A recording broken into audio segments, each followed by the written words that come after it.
জাতিসংঘের মানবাধিকার commission United Nations commission on human rights একটি গুরুত্বপূর্ণ আন্তর্জাতিক সংস্থা যা বিশ্বজুড়ে মানবাধিকারের সুরক্ষা ও উন্নয়নে কাজ করে।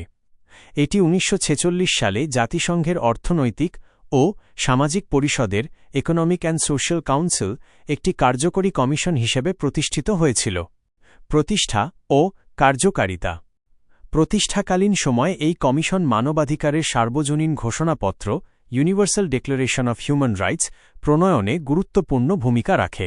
এটি মানবাধিকার লঙ্ঘনের ঘটনাগুলো পর্যবেক্ষণ, তদন্ত এবং প্রতিবেদন তৈরি করত।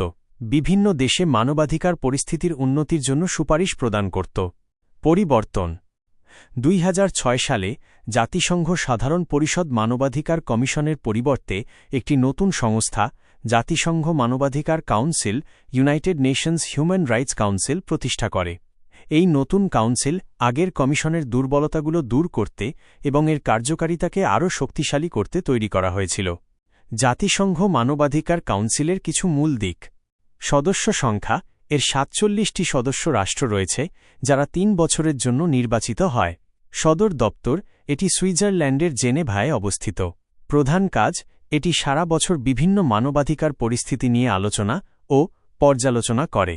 এটি মানবাধিকার লঙ্ঘনের বিরুদ্ধে ব্যবস্থা গ্রহণ এবং ক্ষতিগ্রস্তদের জন্য ন্যায় বিচার নিশ্চিত করার চেষ্টা করে।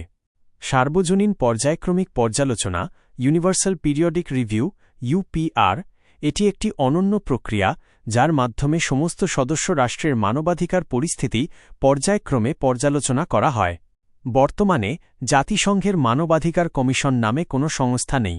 এর বদলে জাতিসংঘ মানবাধিকার কাউন্সিল এবং জাতিসংঘের মানবাধিকার বিষয়ক হাই কমিশনারের কার্যালয় office of the United Nations high commissioner for human rights OHCHR মানবাধিকার সংক্রান্ত কাজগুলো পরিচালনা করে।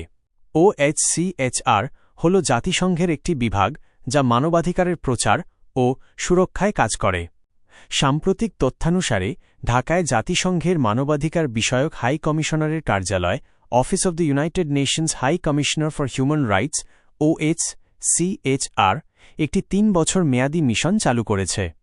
এই মিশন চালুর জন্য বাংলাদেশ সরকার এবং জাতিসংঘের মানবাধিকার বিষয়ক হাই কমিশনারের কার্যালয়ের মধ্যে একটি সমঝোতা স্মারক MOU স্বাক্ষরিত হয়েছে।